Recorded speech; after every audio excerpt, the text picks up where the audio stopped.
Yo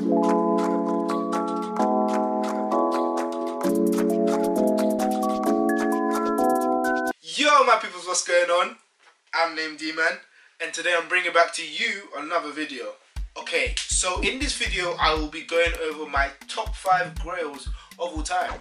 Hopefully as I progress with the content and progress with the channel and generally what I'm doing, these may change. So in the future I may update the video because I've obtained some of the grails. In total I did have a top 10, but I've re-recorded that video twice. The first time I recorded it, I just didn't like the quality of the video, and the second time I recorded it, just files were just deleted. Like, so I guess you could say third time is a charm. Yeah, with that being said, let's head right into the video. Going through these top 5 lists, it's a lot of shoes that they're not personally hyped, but I just prefer the shoe myself. So even I'm just letting you know at number 1, some of you may find that as a shock because you might be thinking, what the hell type of shoe is this? But hopefully it makes sense. So yeah, let's get into the video. Starting at number 5, we do have the Shattered Backboard Satin Air Jordan 1. The shoe was released on the 5th of May 2018 for a price point of £120. Being a woman's only release is another reason as to why the Satin Shattered Backboard was at the price point of £120. It being men's, it jumps up to that 130, but obviously women's 120. So yeah, you get it. This shoe is the latest in the satin line to be released. We had the Bread Satins in 2016, the Royal Satins in 2017, and yeah, this one in 2018. This shoe was dropped as a woman's only release shoe. I think it was women's only and extended sizing, so obviously it does start to creep up. I think the highest in extended sizing is a 9, so a men's 9. Those who are a 10, yeah, they just missed out. Being a woman's only shoe, I feel like Nike did really well to include the female audience, as this shoe was seen in a SZA photo shoot. If you may not know, SZA is an artist, and I feel like if females didn't already know the shoe itself, her being behind the shoe kind of added a bit more hype to the shoe, if that makes sense. For me, what I love about this shoe is 1, I can get the shoe in my size, which is a benefit. 2, I feel like the satin, adding satin to an Air Jordan 1, the look of the shoe is just beautiful. Like, obviously we have the 1.0 and the 2.0 shattered backboards, which is the reverse, and the normal shattered backboard. We're not gonna regard those 3.0s. I don't know what the hell that was. The shoe has that yellowed midsole and then that glossy upper. What? No, we're not doing it. Nah, we're not doing it. I don't know what the hell they were thinking about releasing that ugly shoe. And I feel like on top of the satin on the shoe, the leather quality stayed the same. Obviously, if you may know, you've heard of the whole shattered backboard quality. They really stuck true to the quality on this shoe. So I feel like the shoe being satin, on top of that there's the great leather quality. It's just a great shoe to have as a grail. Looking at the prices right now, it's very much clear that I won't get the shoe anytime soon, but hopefully I am able to get the shoe in the near future. So yeah, for number 5, that was the Satin Shattered Backboard Air Jordan 1. So for number 4, we do have the Jordan 1 Off-White NRG. This shoe was dropped on the 3rd of March 2017 for a price point of £160. Regular Jordan 1s normally come in at that 135 price point, but obviously due to the Off-White influence, it did jump up to that £160 price point. This shoe was scheduled to be a Europe only release, but I feel like due to shops like Stadium Goods, your Flight Clubs and other big boutiques in America and all over the world, the shoe did start to get out, meaning that more people were able to cop the shoe. For me, what does it in the shoe is it's an all-white Air Jordan 1. 1, it's all-white. 2, it's an Air Jordan 1.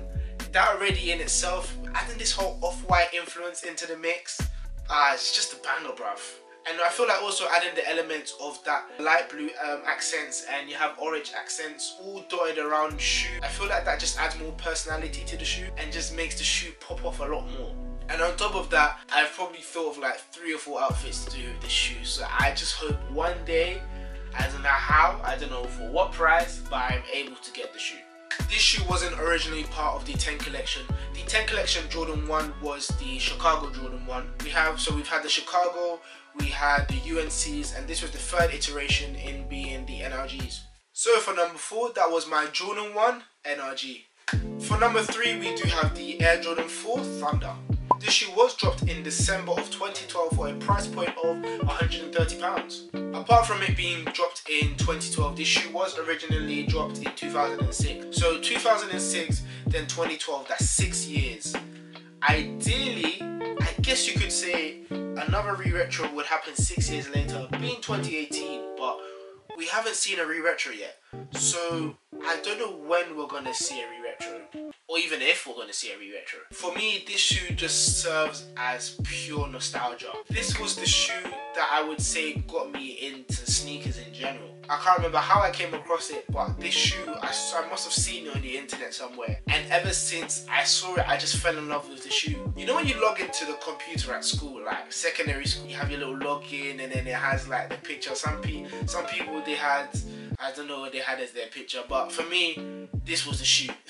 This shoe is what I had as my picture. So for a shoe that basically started this all off for me, I just need the shoe one day. I don't know for what price. The fact that it hasn't re-retroed yet means that the prices are still high on the shoe. So I don't know how much I'm gonna get it for, but yeah, one day I'm hoping to get it. So for number 3, that was my Air Jordan 4 Thunder. For number 2, we do have the Kaleidoscope Imax 97. This shoe was dropped on the 13th of April 2019 for a price point of £160. This shoe was released as part of the Nike on Air competition, where different people and artists took on different Nike Air silhouettes and basically made it their own. There were submissions from countries all around the world, and this is specifically the Shanghai version. Every city had an artist to represent the shoe, so there was one shoe a city. I feel like for me, I personally like the shoe because this, on top of it being a shoe, there's a story behind the shoe. I feel like when there's stories behind the shoe, it always makes the shoe more valuable, as there's something to be said about the shoe. The shoe basically speaks itself. The upper of the shoe is an Air Max 97, but it's a bit different in the sense that the upper is like flaps. I hope the picture I put up makes sense, but the upper is flaps, and the upper is supposed to represent the skyline and the clouds of Shanghai. On top of that, there are different parts of the shoe which are basically symbolic of the whole city. We do have on the tongue, we have pull tabs on the tongue and on the heel. These pull tabs are basically in the shape of clouds. The shoe really just there's a lot going on in the shoe.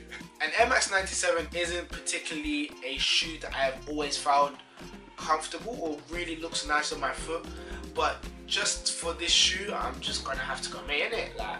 And I feel like on top of it being that light blue upper on top of the white sole, there does have hints of red. There's the red swoosh on the tongue, and I think there's a red swoosh on the heel.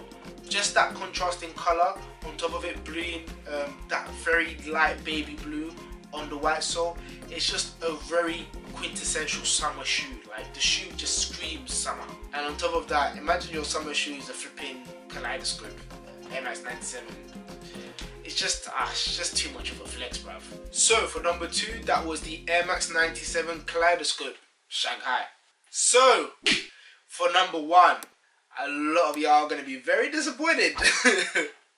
Very disappointed. For number 1, as my top grail ever, it seems, because I don't know when, for what price, how, where I'm gonna get this shoe, but it is the Tom Sachs Marzion 2.0.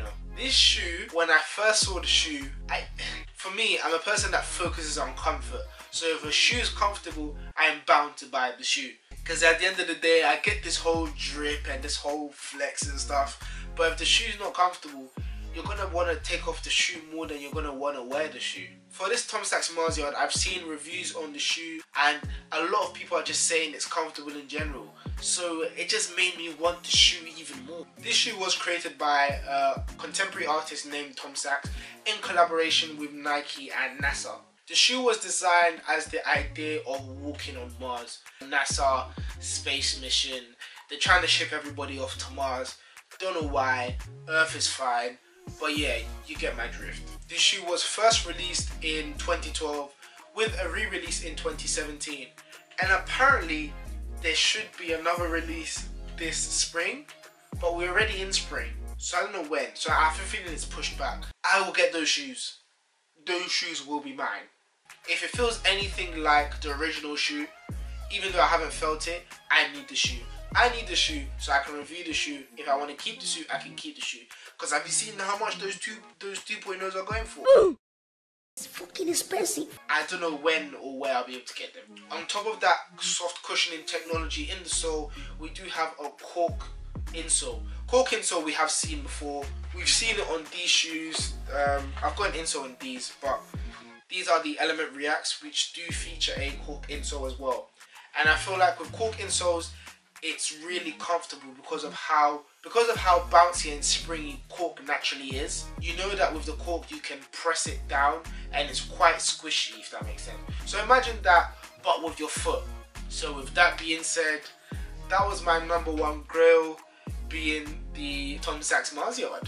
I know this has been quite a short video, but I just really wanted to get this video out. Seeing as I haven't recorded this video 3 times, it's a thing of I'm passionate about the video, but I just need to get it out because I'm trying to get this content flowing, as I've been saying for the past how many videos.